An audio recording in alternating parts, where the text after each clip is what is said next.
We are simply an illusion. The amount we do not reject is the amount we do not get. Who am I? Who are you? We are simply an illusion. All physical structures and all worldly matters that we are so concerned about on a daily basis are an illusion too. Everything that we are experiencing in our five senses world constitutes merely 1/10 of 1%. Let's take water as an example.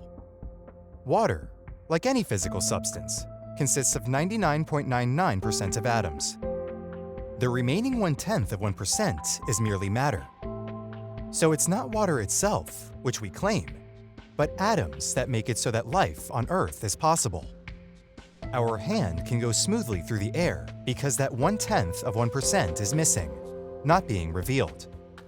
In other words, if there is an object through which we cannot put our hand, it is not because of the cement, bricks, metal, wood, or plastic, but rather the atoms that are being revealed in unison that we cannot put our hand through it. It's not the matter, but revealed atoms that are standing in our way. Same with any life challenge you may think of and you are going through right now. What you see, experience, or feel is an illusion. Atoms cause that particular challenge, which finally reflected as physical manifestation. Our five senses world is an illusion, and since we are an illusion too, we cannot influence the world we live in. Fortunately, the illusion can be changed, as it is not true reality. What cannot be changed is true reality, as what is real cannot ever be changed. Ego has been working extensively hard to convince us that in order to heal our personal life and the world as a whole from any form of struggle, pain, famine, unemployment, sickness, or financial crisis, we should share, give, and volunteer. The history of humanity has shown, however, that this way of dealing with an issue hasn't solved our pain, anxieties, fears, misfortune, or misery. On the contrary, it has actually increased them. What if it is not about how much we give and share, but how much we can say no to desires we lust after so much? What if it is not about giving, sharing, or volunteering? What if not taking is the epiphany humanity has been searching for so desperately? Yes, giving, sharing, or volunteering is an inseparable part of our consciousness. It is essential in order to build strong and sound relationships between people. However, these features are simply a warm-up. It is a kind of training, preparation to learn to make a connection with true reality, the 99.99%. Think about it. What is easier? To share what we already have in excess, or to say no to unfulfilled desires? A rich and wealthy person has no problem supporting a charity or any other lofty deed. He has a great deal of money, and he is willing to give some of it away. But is he willing to say no to the funds he is going to earn? Within any action of giving, sharing, or volunteering, there is so-called me consciousness. This consciousness is an illusion and creates an illusion.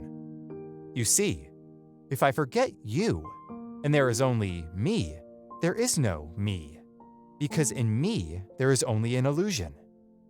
The me consciousness is to receive, to get, to take, to have. But when I am you, when the essence of me is on the outside when I reject my desires, and I consider myself outside of me, then I create the real me. The main question is, are we outside of ourselves? Meaning of what we desire and lust for. Can we voluntarily, for the sake of someone else, quit our feeling of lacking or pain, which are so meticulously wrapped up in our desires? By putting rejection on me is going to affect you. By rejecting my feeling of lacking, and by not focusing on myself, I am affecting you. And if there is no me anymore, in fact, there is no you either. There is no separation, no difference between the two of us. Paradoxically, by rejecting me, we are actually receiving. We are receiving not the illusion, but real me. Real me has the power to influence what is not real. Think about it. Do you truly believe that by giving money to a homeless man or a thief, we will transform the seat of his consciousness? As long as a thief will have in his consciousness a desire to take from someone who has more, It will not work. He is going to be destined to do it anyway. But what would happen if the same thief, while having a desire to steal, as he defines it as suffering, paused a couple of seconds, felt the pain of the lacking he is going through, and instead of fulfilling it, voluntarily says no to it? By conscious rejection of that desire, the thief transforms me consciousness. This will change not only his life, but also the life of the person who is going to be robbed. Every human consciousness consists of two aspects to receive. Voluntary, that is, conscious desire to receive. This state of consciousness can be only achieved by rejection of me consciousness. Involuntary, that is, unconscious desire to receive. This state of mind consists of me consciousness. Imagine a person who is in a coma. Does he or she have a conscious desire to receive from a giver who often desperately wants to help? Not really. To some extent, a body would take necessary nourishment to stay alive. But does that person have a conscious desire to take from the giver? The giver may share with the beneficiary, but as long as he knows that the beneficiary is not aware of him, he doesn't exist. He is an illusion. Would you feel content and have genuine fulfillment if you gave a gift to your close friend who has absolutely everything and is totally and utterly satiated? No. But why wouldn't you feel true happiness and satisfaction from sharing? Because as long as your friend cannot create a conscious desire for that particular gift, he or she is receiving only 1/10 of 1%. There is me consciousness within that action of receiving.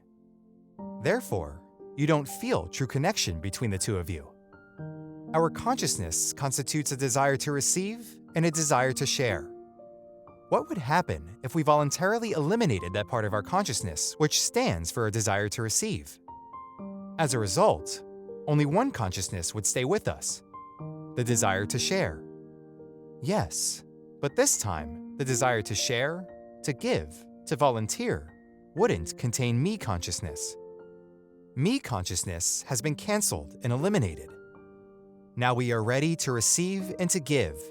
As within receiving and giving, there is no me consciousness anymore. Now we are ready to control, transform, and influence the world of 1/10 of 1%, the world of illusion. So let's ask ourselves, what do we have in excess? What are we emitting and sharing most of the time? Our pain, suffering, lack, anxiety, judgment, fear, and jealousy. These are the features we unconsciously share most of the time. When we experience negative emotions about someone who might actually have done us wrong, we validate our hatred, envy, and jealousy. When we experience negative feeling because we expected more from someone we counted for, we validate our judgment as a victim. By focusing only on physical accomplishments and fulfillment, sooner or later we will be disappointed, because this is an illusion. Our ultimate work and efforts we had ought to address is towards the spiritual transformation of our consciousness. Through this process, we will rediscover true us, resulting in a better lifetime and the next incarnation.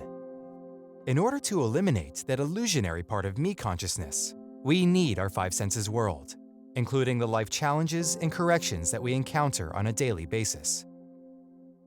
The amount we do not reject is the amount we do not get.